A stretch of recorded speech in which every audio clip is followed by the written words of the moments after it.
Alrighty then, folks, welcome to the video edition of B Movie Bomb. Now, because I don't have the software that allow Windows, those media player to actually work when I thus splicing the footage, let alone the fact that Windows doesn't actually work half the time, this is going to be strictly me telling you about a movie that makes about a movie. Some movies that make you laugh.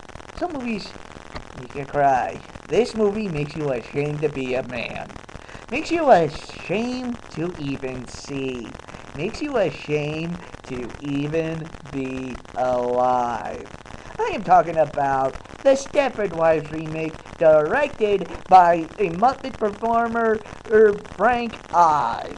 Now, Frank Oz is no stranger to directing. He's directed some brilliant stuff before, I always forget the title, but he directed that one movie with Robert De Niro in it. I think it also had Edward Norton. I haven't seen it, and it's been years since I heard anything about it, so, but that's for another time.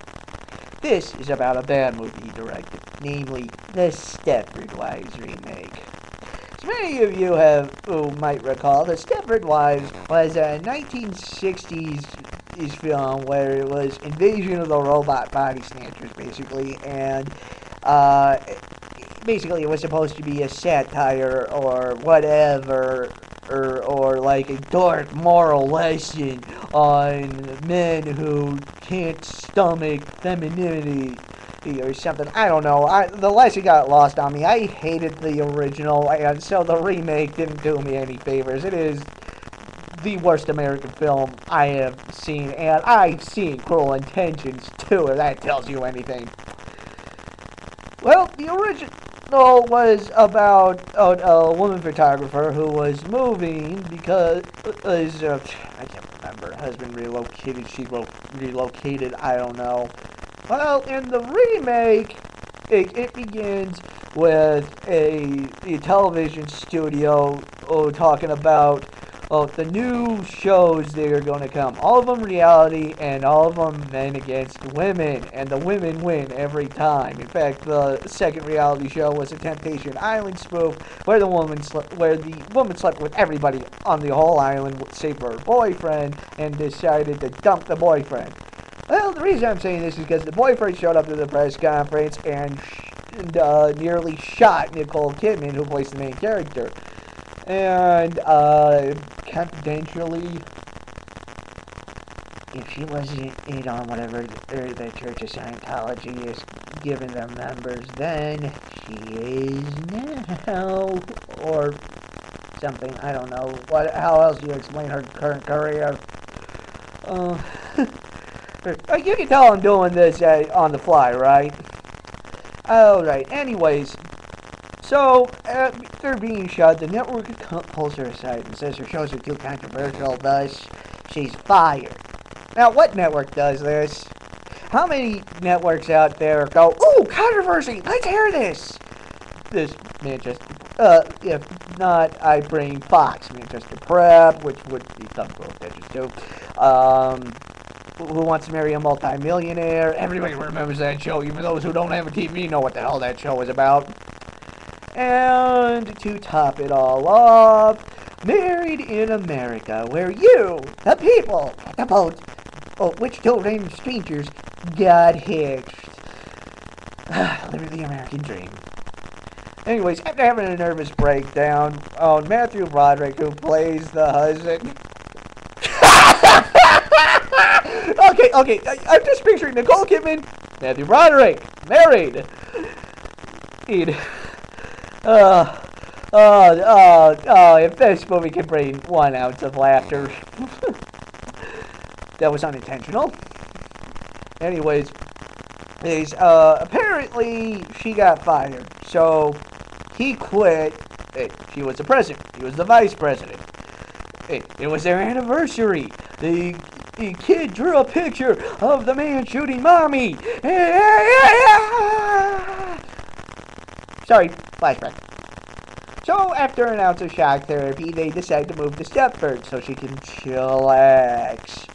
Sure enough, they meet Glenn Close, who inquires why Nicole Kidman is half dead in a car. After mentioning shock therapy, Glenn Close says, I can't believe I'm saying this. Somebody, please tell me I'm not saying this. Hello there, little Energizer.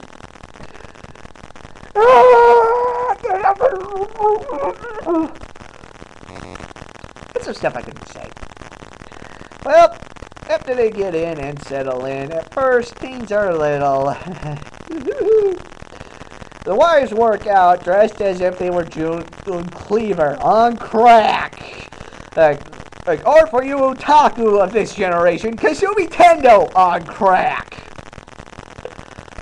The Stepford Men's Club is buttering up Matthew Broderick's character to this wonderful concept of indentured servitude. This is supposed to be a black comedy, by the way, so at one point there are some jokes. For example, at the Stepford Square Dance, Superior Square Dance, or whatever it's called. By the way, there's another joke with that. This Stepford Super Spectacular Day Spot. You get it, Square Dance and Day Spots. Ugh. Anyways, the Stepford wives go up to Matthew Broderick's character, take a look at his pants, saying, I don't know why it's called banana root. I can't even finish. Alright. Screensaver. Alright, long story short, one of the wives malfunctions at the dance. She gets suspicious. Matthew Broderick goes, how dare you embarrass me? And then she tries to become the perfect wife, along with Bette Midler, who plays an author that wrote a book on her in-laws. I love you, but please die.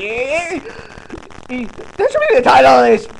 That should be the title of this review for this movie. He only changed it to I hate this movie. Please die. Anyways, but it was all for naught as Bette Midler's character gets brainwashed, and the flaming stereotypical gay person that's in Stepford, yes, there's stereotypes abound in this movie, gets brainwashed into being a clean-cut gay Republican. Oh, wait, I'm a Republican. Oh, wait, I'm on the fence, really, so... Oh, yeah, back to the original. Anyways, the second off was me realizing my own party. And for those of you Republicans that I know, joking, please don't kill me. Anyways, I gotta wrap this up quick. We later find out that they are either brainwashed or the movie changes its mind. They're replaced with androids. It's one or the other. The movie's never clear. Worst movie ever. Final verdict for continuity errors, making me freak out at my own party, making me freak out at the whole stereotype thing, which Hollywood should stop doing, for Petey's sake. This movie gets a world destruction B-movie bomb.